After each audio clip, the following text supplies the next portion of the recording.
हाय दोस्तों, मैं हूँ अमृता। आज की कहानी एक क्राइम मिस्ट्री थ्रिलर पर बेस्ड है, जहाँ पर दो छोटी बच्चियाँ किडनैप हो जाती है और उसके माता पिता दुनिया का एक कोना भी नहीं छोड़ते अपने बच्चियों को ढूंढने के लिए। लेकिन यह केस इतना आसान नहीं होता। जिसने भी बच्चियों को किडनैप किया था वो इन दोनों से भी चालाक होता है। अब अंत में पेरेंट्स के साथ जो होता है वो बहुत ही अजीब है। कहानी का नाम है प्रिजनर्स, जो 2013 में रिलीज हुई थी और कहानी में हॉलीवुड के जाने माने लोग हैं जैसे ह्यू जैकमैन, जेक गैलिनहाल, वोला डेविस, ऐसे सारे लोग। इस कहानी को IMDb पर 8.2 की रेटिंग है। रोंगटे खड़े हो जाएंगे ये कहानी देखते वक्त। कहानी की शुरुआत में हम केलर ड्रोवर को उसके फैमिली के साथ देखते हैं। आज इनका थैंक्सगिविंग का त्योहार है। जैसे ही शाम होती है, केलर, उसकी पत्नी ग्रेस, अपनी बेटी एना और बेटे राल्फ के साथ ये अपने दोस्त के घर यानी बिर्च फैमिली के यहाँ पे पहुँच जाते हैं, जहाँ फ्रैंकलिन और उसकी वाइफ नैन्सी इन सब का वेलकम करते हैं। अब छोटी एना फ्रैंकलिन की ही बेटी जॉय के साथ खेलने लगती है।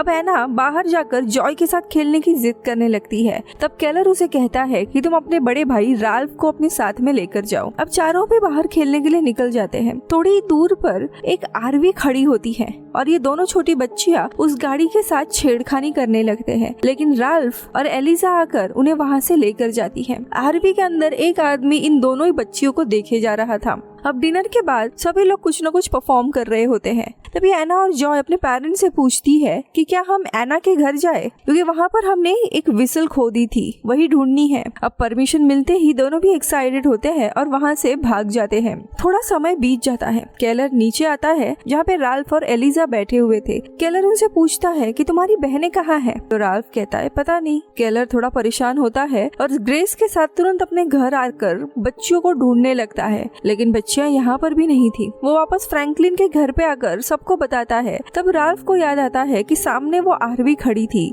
अब केलर RV को ढूंढने लगता है, लेकिन अब वो गाड़ी यहाँ नहीं थी। अब टाउन में बारिश होने लगती है। फ्रैंकलिन और केलर आसपास के घरों में अपने बच्चियों को ढूंढने लगते हैं, लेकिन बच्चियां उन्हें कहीं मिलती ही नहीं है। केलर तुरंत पुलिस को कॉल करके कंप्लेंट करता है। सीन अब शिफ्ट होता है और हम डिटेक्टिव लॉकी को देखते हैं जो एक डाइनर में होता है। उसे कॉल आता है दोनों बच्चियों को किसी ने किडनैप किया है और इसमें वो RV कार ही सस्पेक्टेड थी। अब लोकी तुरंत बाकी पुलिस वालों के साथ उस RV को लोकेट करता है। वो जैसे ही उसे चेक करने के लिए जाता है तो RV अचानक से भागने लगती है, लेकिन थोड़ी दूर जाकर क्रैश हो जाती है। अब लोकी चुपचाप RV के अंदर आता है और तभी पीछे से उसे एलेक्स जोहानसन नाम का एक लड़का मिलता है। अब एलेक्स को लेकर जाके उसे पूछा जाता है कि लड़कियां कहाँ है, तुमने RV उनके घर के सामने पार्क की थी, लेकिन वो कुछ भी नहीं बताता। अब एलेक्स को अरेस्ट किया जाता है। लगातार 10 घंटों के इंट्रोगेशन के बावजूद एलेक्स कुछ भी नहीं बताता। दरअसल एलेक्स का दिमाग एक 10 साल के बच्चे इतना था, उसे कुछ भी आसपास की चीजें समझ नहीं आती थी। अब रात को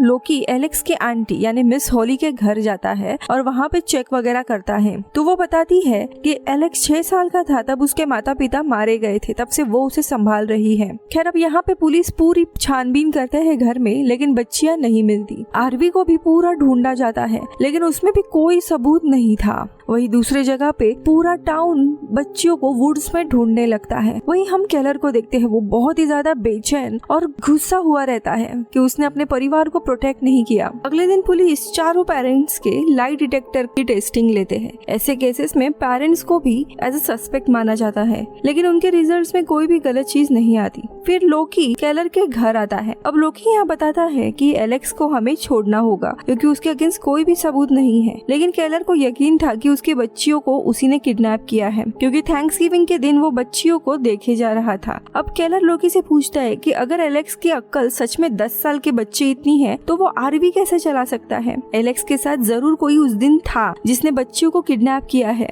लेकिन लोकी के पास अब सबूत नहीं थे। तो केलर बहुत ही ज्यादा गुस्से में आने लगता है। उसे पुलिस पर ही शक आने लगता है कि वो अपना काम ठीक से नहीं कर रहे हैं, लेकिन लोकी उसे समझाते हुए शांत रहने के लिए कहता है। जैसे ही लोकी निकलने लगता है तो केलर उसे पूछता है क्या एलेक्स को कस्टडी में रखा जाएगा, लेकिन उसके अगेंस्ट कोई भी फॉर्मल चार्जेस नहीं होते तो एलेक्स को रिलीज ही किया जाएगा। अब लड़कियां गायब होकर 48 घंटे हो गए थे, उनका कोई अता पता नहीं था। लोकी हर एक क्रिमिनल के घर जाकर उन्हें चेक करने लगता है।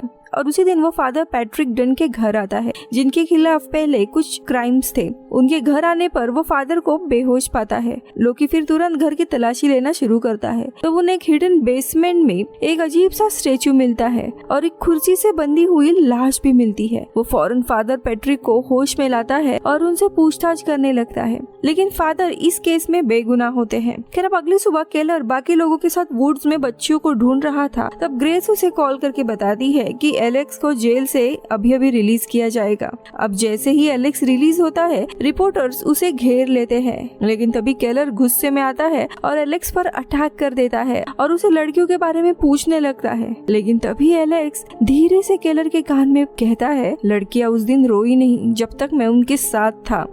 अब ये सुनकर यकीन होता है कि इसी ने लड़कियों को किडनैप किया है।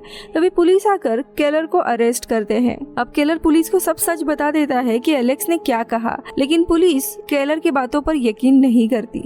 लेकिन यहाँ एक बात साबित हो जाती है कि एलेक्स पुलिस के सामने भोला बनने का नाटक कर रहा था। अब केलर को एक वार्निंग दी जाती है और उसे छोड़ देते हैं, लेकिन लॉकी एक बार फिर भी एलेक्स को डरा धमकाने के लिए उसके घर जाता है और उसे बहुत धमकाता है और पूछता है कि लड़कियां कहाँ हैं, लेकिन वो वापस पहले जैसा ही नाटक करने लगता है और बच्चों जैसे रोने लगता है। अब इसके कारण कानूनी तौर पर एलेक्स का नाम सस्पेक्ट लिस्ट से हटा दिया जाता है। केलर जो अभी भी परेशान है, वो घर आता है। उसकी पत्नी ग्रेस की हालत बहुत ही ज्यादा खराब होती है। वो उसे कंफर्ट करने लगता है, लेकिन ग्रेस रोए जा रही थी और कहती है कि मेरे बच्ची को कैसे भी वापस लाओ। अब केलर तुरंत राल्फ को माँ का ख्याल रखने के लिए कहता है और उससे गले मिलकर निकल जाता है और वो एलेक्स के घर के यहाँ पे आके उस पे नजर रखने लगता है। जैसे ही रात हो जाती है, वो एलेक्स को धर लेता है और अगले दिन हम देखते हैं केलर फ्रैंकलिन को लेकर अपने पुराने घर आता है, जहाँ उसने एलेक्स को बंद करके रखा था।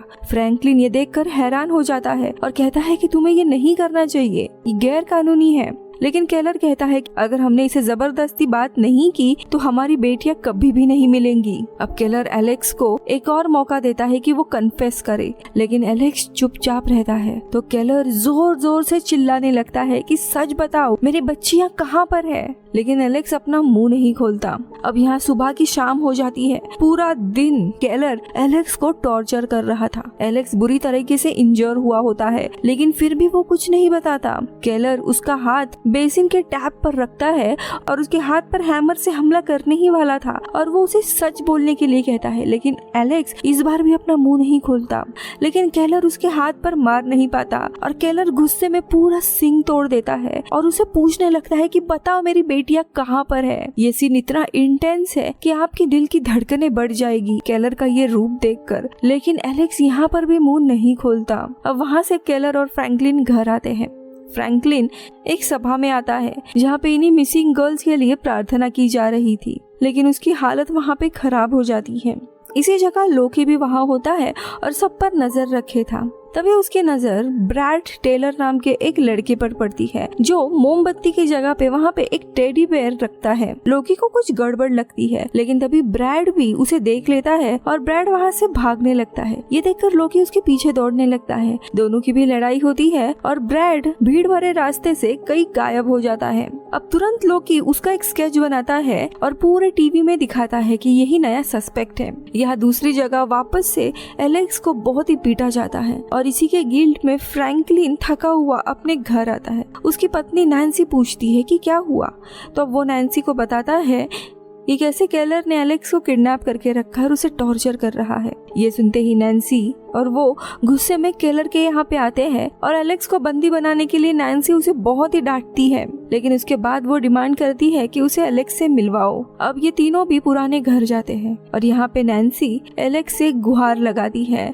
और कहती है कि मेरी बच्चियों को ढूंढने में मदद करो, बताओ वो कहाँ पर है, और उसकी पट्टी खोल देती है। पर एलेक्स अचानक से नैन्सी पर ही हमला करता है और भागने की कोशिश करता है, लेकिन ये लोग उसे पकड़ लेते हैं। अब फ्रैंकलिन केलर से पूछता है कि तुम कितने दिन इसे यहाँ रखोगे, तुम्हें तो ये पता भी नहीं है कि वो दोषी है या नहीं। अब केलर उनसे कहता है कि अगर तुम चाहो तो एलेक्स को छोड़ सकते हो, और वो खुद वहाँ से चला जाता है। लेकिन नैन्सी और फ्रैंकलिन एलेक्स को वहीं पर छोड़कर अपने घर लौट आते हैं। इसी बीच में हम देखते हैं जो ब्रैड होता है वो चुपके से फ्रैंकलिन और नैन्सी के घर आता है और एलिजा की बातें सुनने लगता है। जब दोनों घर पे लौट रहे होते हैं तब ब्रैड फिर से भाग जाता है और केलर के घर में घुसता है, जहाँ पे वो ग्रेस को जगह देखता है। अब ग्रेस को लगता है कि ये उसकी बेटी ही है एना जो वापस आ गई है, लेकिन ये देख ब्रैड वहाँ से भाग जाता है। अब उन्हें पता चलता है कि घर में कोई घुसपैठिया आया था, इसीलिए ग्रेस लोकी को सब कुछ बता देती है। इसी दरमियान लोकी को ये भी पता चलता है कि एलेक्स कहीं पर गायब हो गया है और उसका पहला शक केलर पर ही जाता है।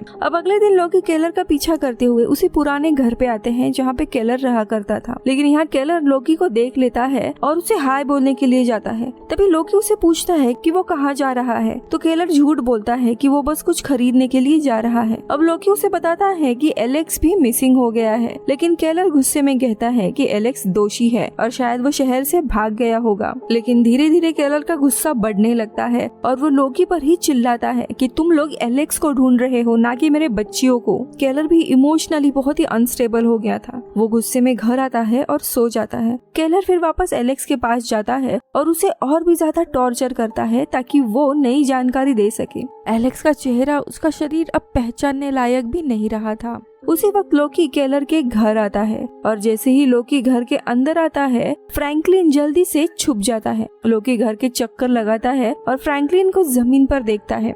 अब लोकी अंदर आ जाता है और फ्रैंकलिन से सारा घर दिखाता है। पर तभी लोकी को ब्रैड के बारे में एक कॉल आता है और वो जल्दी से वहाँ से चला जाता है फ्रैंकलिन को पीछे छोड़कर। लोकी ब्रैड के घर पहुँचता है और सीधा सवाल करता है कि तुम मुझे देखकर भागे क्यों थे। इस बार भी वो भागने की कोशिश करता है, लेकिन लोकी उसे पकड़ लेता है। लोकी घर की तलाशी शुरू करता है और बैकअप के लिए भी कॉल करता है। अब उसे एक कमरा लॉक मिलता है, उसमें बहुत ही बड़े बड़े बॉक्सेस रखे हुए थे। वो ताला तोड़ देता है और अंदर चला आता है, जहाँ पे उसे बहुत ही बड़े बड़े बॉक्सेस पड़े मिलते हैं। अब वो क्यूरियोसिटी में एक बॉक्स खोल देता है तो अंदर का नजारा देखकर उसकी सांसें ही अटक जाती है। अंदर जहरीले सांप होते हैं और खून से भरे हुए कपड़े। वो हर एक बॉक्सेस खोलने लगता है तो सब में वही मंजर था। आखिरी बॉक्स खोलता है तो लोकी को एक किताब मिलती है जो मेज से भरी होती है। वो बिना देरी के किताब उठाता है और वहाँ से निकल जाता है। अब लोकी इन पेरेंट्स को इन्फॉर्म करता है कि वहाँ पे कोई भी लाश नहीं थी, लेकिन कुछ कपड़े देता है पहचानने के लिए कि उनके बच्चियों के हैं क्या।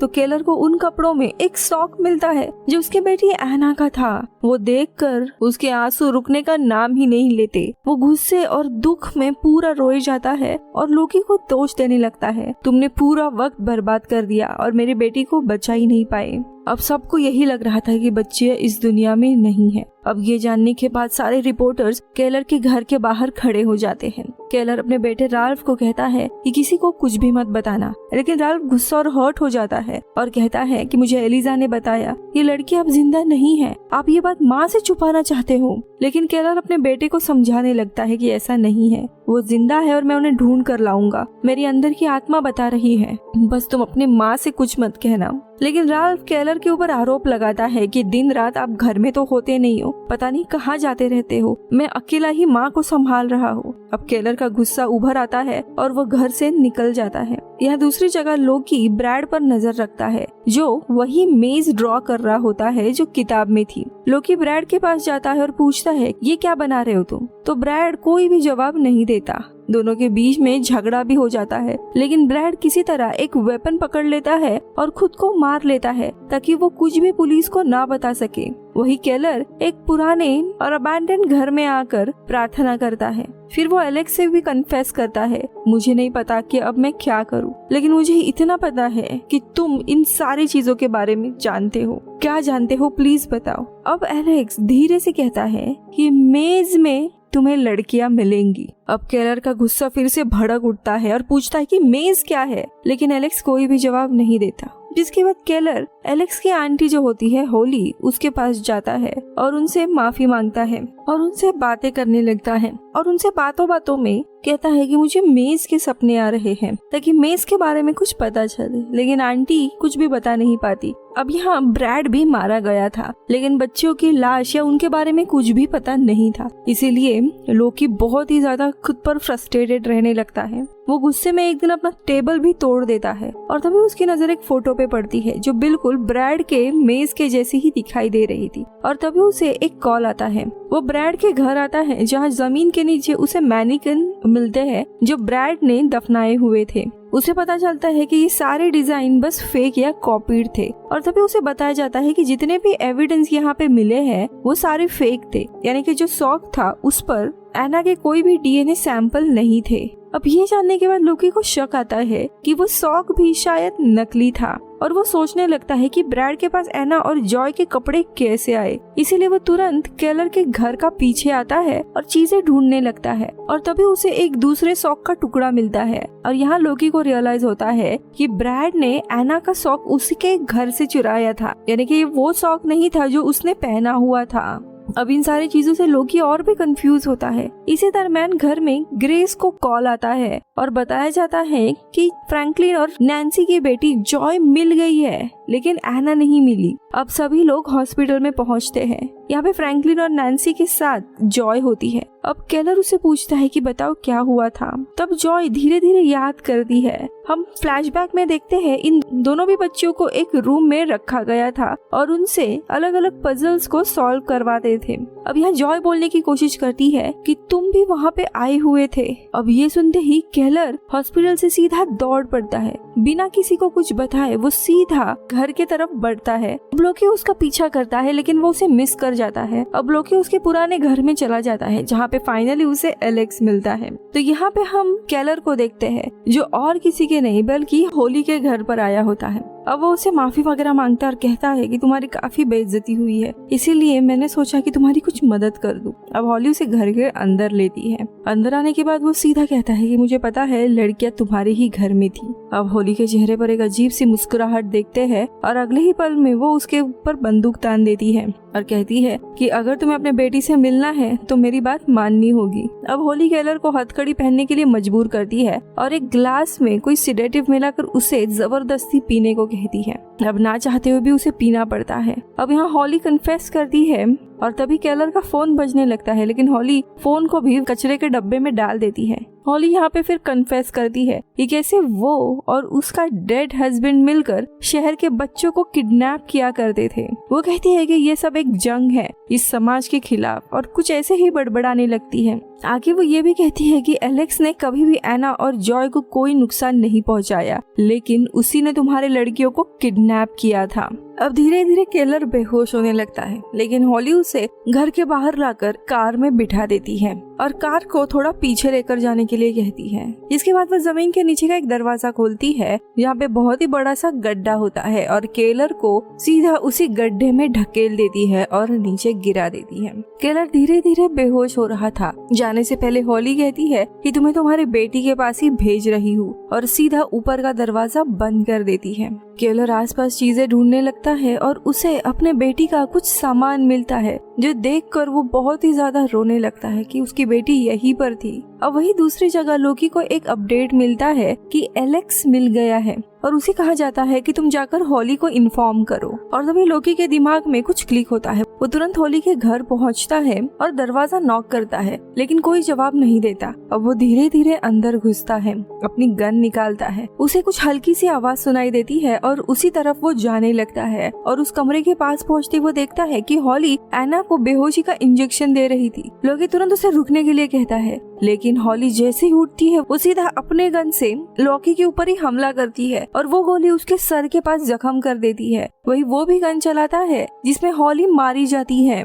लोकी धीरे धीरे बेहोश होने लगता है, लेकिन किसी तरह वो एना को पकड़ता है और अपनी कार लेकर हॉस्पिटल जाने निकलता है। हाईवे पर अपनी गाड़ी फुल स्पीड में चलाते हुए बड़ी ही मुश्किल से फोकस करते हुए हॉस्पिटल आ पहुंचता है और इसी तरह उसने एना को बचा लिया था। अब कुछ दिन बीत जाते हैं। लोकी भी ठीक था, न्यूज़पेपर पढ़ रहा था और तभी पता चलता है कि एलेक्स जो था उसे भी हॉली और उसके हस्बैंड ने किडनैप करके रखा हुआ था जब वो छोटा था और अब इतने सालों के बाद एलेक्स अपने फैमिली से रियूनाइट हुआ था। अब इसी दरम्यान ग्रेस, एना, नैन्सी और उसकी छोटी गुड़िया आती है लॉकी को थैंक यू कहने के लिए और सभी लोगों ने थैंक यू कहकर चले जाते हैं। जिसके बाद ग्रेस अकेले रुकती है और लॉकी से कहती है कि काफी दिन बीत गए हैं, केलर मिसिंग है। पता नहीं हमारे साथ क्या चल रहा है, क्या तुम उसे ढूंढोगे? मुझे उसकी बहुत ही याद आती है। लोकी उसके चेहरे की उदासी देखकर सिर्फ चुप रहता है। उसे लग रहा था कि वो एक लूजर है। अब उसी दिन वो हॉली के घर आता है, जहाँ पे पूरे घर को अब तोड़ा जा रहा था, क्योंकि हॉली के घर के जमीन में अलग अलग तरह की लाशें उन्हें मिली थी।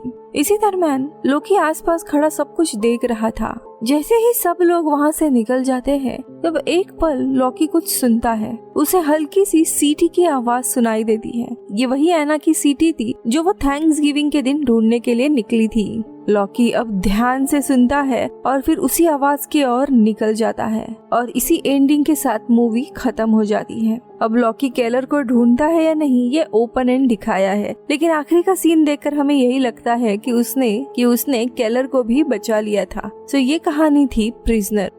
प्रिजनर ये मूवी बहुत ही कॉम्प्लेक्स और डार्क नेचर की मूवी है। अब कहानी में एग्जैक्टली क्या हुआ ये देखते हैं। ये कहानी हॉली और उसके हस्बैंड से शुरू होती है। जब दोनों भी जवान थे, तब दोनों का एक छोटा बेटा था जिसे कैंसर हो गया था।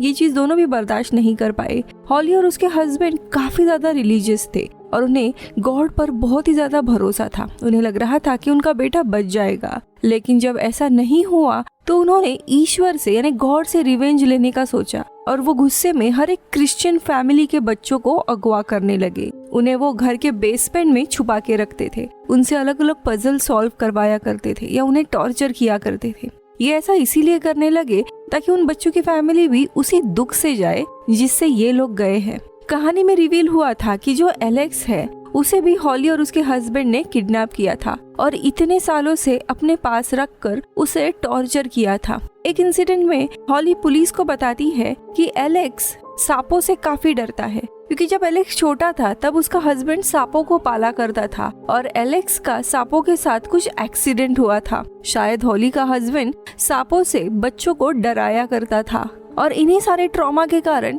एलेक्स की अक्ल 10 साल के बच्चे इतनी थी। वो मेंटली डिसेबल हो गया था, क्योंकि बचपन से लेके आज तक यानी करीब 26 साल का ट्रॉमा उसके दिमाग में था, इसीलिए वो डरा हुआ रहता था।